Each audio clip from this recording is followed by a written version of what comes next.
各位牧者、各位弟兄姊妹，你哋好。我手上拎住嘅係楊陳慧敏博士嘅佢最新嘅著作，係《屬靈探葉僧》嘅續集。我哋簡稱楊博士為 Candy 啦。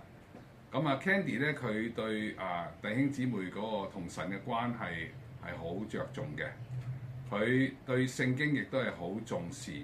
佢有好豐富嘅職場嘅經驗。佢見到弟兄姊妹喺信仰同生活之間有好多嘅落差，喺現實嘅挑戰底下，有好多人佢嘅靈命停滯不前，同埋有種嘅枯乾嘅感覺。佢就好有心嘅嚟去幫助呢一班嘅弟兄姊妹嚟去重新建立與神嘅關係。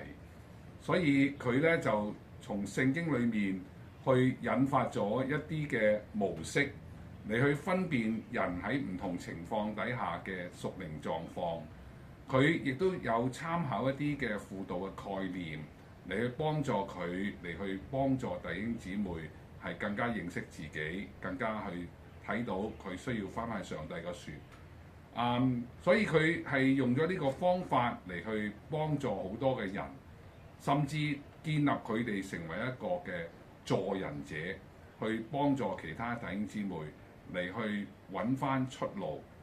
咁當然有好多嘅牧者或者弟兄姊妹對於好多新嘅東西呢，佢哋有好多嘅疑問。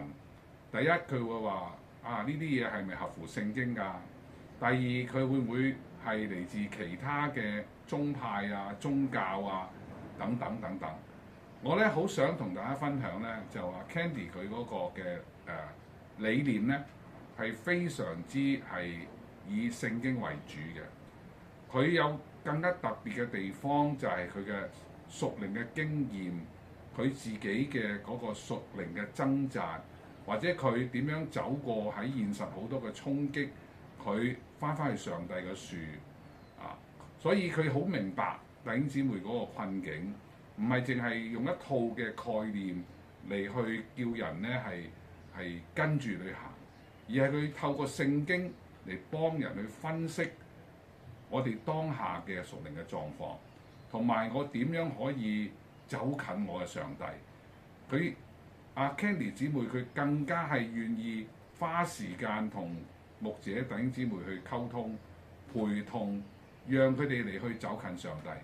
所以我睇到我哋嘅神咧係使用佢喺唔同嘅範圍裏邊咧，都藉住呢本書或者佢對靈修嗰個嘅體會咧，係幫助人嚟去克服佢面前嘅問題。